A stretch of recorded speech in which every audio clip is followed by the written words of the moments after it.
Hello, my name is Kiriath, and today we're going to take a look at the chapter focus for the Grey Knight. So this is from the upcoming Ritual of the Damned, the nearly here Psychic Awakening book, and they're covering Grey Knights first in the focus by the look of things, and I feel like this has the potential to be quite interesting. See, there's been a few comments in the build-up to this from people I know who play competitively and people who don't, that one of the best things to do for the Grey Knights would be to just start from scratch.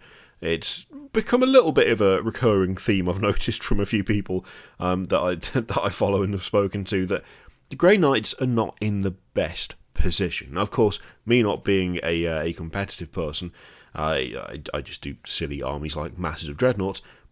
I don't have first-hand experience of that, but it seems to be a pretty common theme. One person I spoke to said that the best thing that could be done for the Grey Knights for Psychic Awakening would be to just throw their codex into a fire and then see what happens after that. Perhaps a bit extreme, but I'm going to open this up basically to all of you guys who actually do play Grey Knights, whether you are a competitive player who has had to ditch them because they are not at all competitive, or someone who looked into doing that and thought, this is not working so well, they just don't have the power right now. I'd be interested to hear what you think of the additions in Psychic Awakening. So, they look so good though. This is the thing that gets me. This is the thing that is, in a way, like genuinely upsetting. They're a really kind of unique, cool looking army. Kind of look at them and you expect them to be absolute badasses that just steamroll things. Which, I mean, I know you can't actually do that for every force on the tabletop because otherwise it would just be a horrendous mess. But still, it just feels like, come on lads, give them something. Make them just that little bit extra. Let's go. Look at them. They deserve so much more. Even if the baby carrier is still a not great design. But you can convert it to look cool. So there is that. So, we know who the Grey Knights are. They are all Psychers. They fight the demons of chaos. They're all about it. And they have Caldor Drago, which is one of the most obscenely silly characters in 40k by far. Hilarious, but a bit, what the hell is going on? So, as it says, each member of the Grey Knights chapter is an expert psyker, and this is reflected in their new Masters of the Warp rule. So rather than having the doctrines of the other Space Marine chapters, this allows the Grey Knights to choose one of 4 different tides to be dominant during the game. The tides will be dominant, not the Grey Knights. I think it's probably how that's phrased. So these give your entire army a bonus. Choose the Tide of Fury if you want to easily cut your way through enemy forces. So we've got all 4 tides. So we have the Tide of Fury. Raw, forceful energy fills the Grey Knight's muscles, strengthening their blows. Whilst this tide is dominant, when resolving an attack made with a nemesis weapon by an infantry model with this ability, you can re-roll a wound roll of 1. Okay, so just re-rolling 1s for nemesis weapons on wounds. Okay, fine. Tide of Convergence. The focused energies bound within the Grey Knight's psi weaponry attune with the currents of the Empyrean. Excellent descriptions. Whilst this tide is dominant, add 1 to the strength and damage characteristic of psi weapons that infantry models with this ability are equipped with. Okay. Skipping it out on... Yeah, okay. So just infantry on that.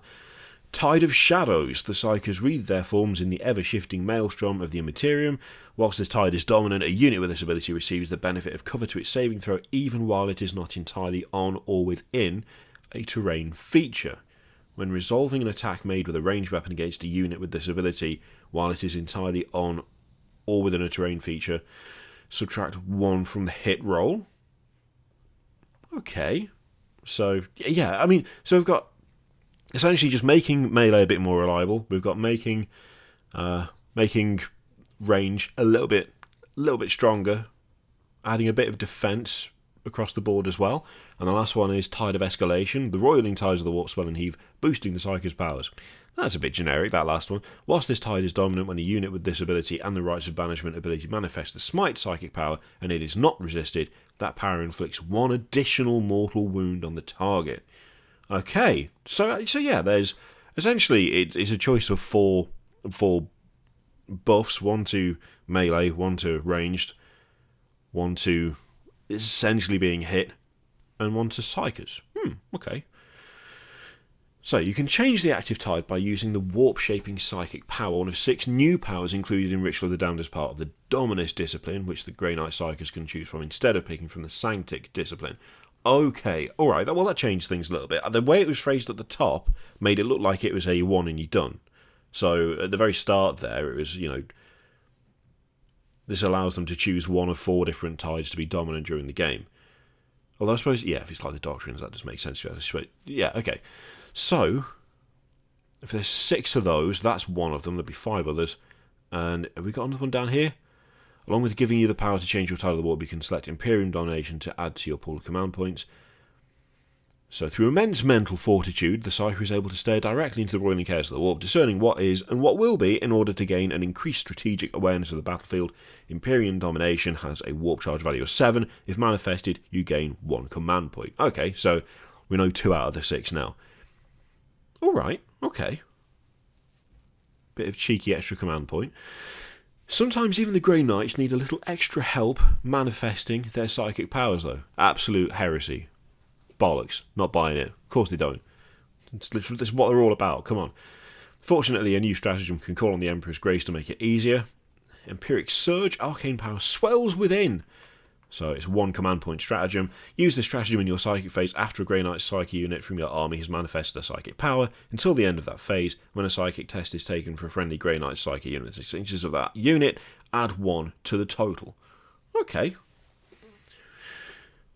Just at the start of that, I got, not distracted, but I was like, it'd be kind of funny if it was a way to add 1 to your value, or to essentially tweak it so that you might succeed one that you'd failed, and it would be kind of funny to attempt to get a command point, fail, and then spend a command point to succeed that so you just don't lose one.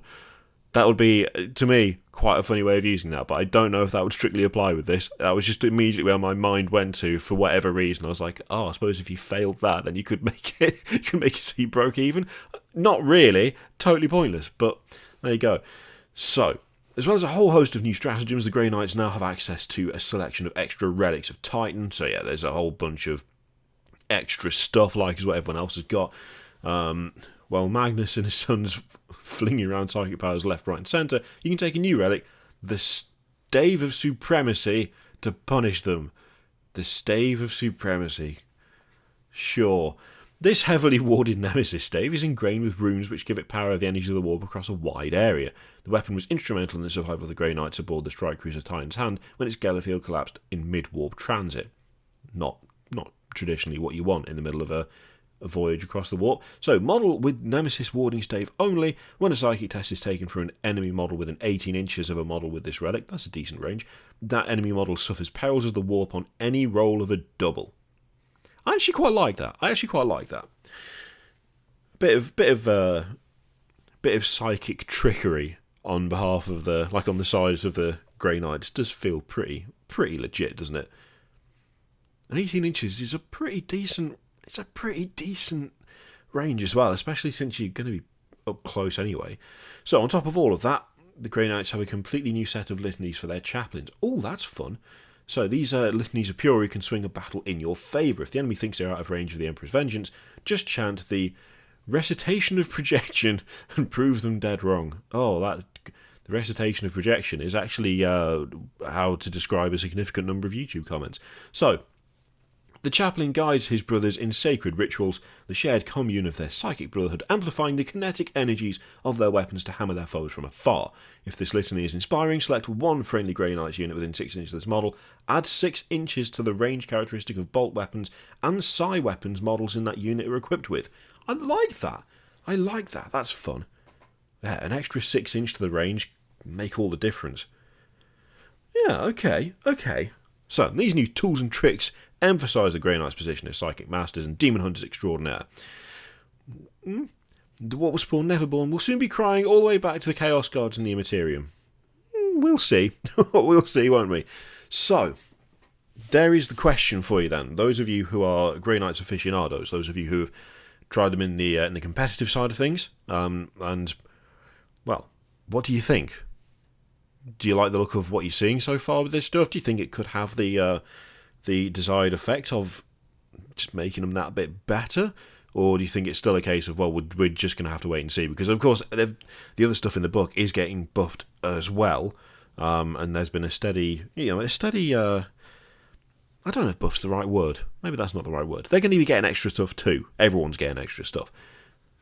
It's whether you think this is going to be equivalent to, or whether this is going to fix some of the issues that the Grey Knights have, is what I'm interested in knowing. So yeah, let me know what you think of all of that lot in the comments down below. Be interested to read these ones, because a lot of the stuff that I've seen people saying about Grey Knights has just not been positive recently. So yeah, I'd be interested to hear if you think if this will change any of that. Thank you very much for watching. Feel free to click all the things, Patreon, video, subscribe, all of that stuff. You know how it works. Click it if you like, you don't have to. There's also an affiliate link for Element Games in the description where you can buy the stuff for 40k in Age of Sigmar and anything else tabletop related. If you buy something using that link, then I get something for sending you that way. 10% of anything you spend goes to charity at the end of the month as well. So that's a way to support the channel if you would like. You don't have to. I'm not your mum. I'm not telling you what to do. Thank you very much for watching. I'll see you next time.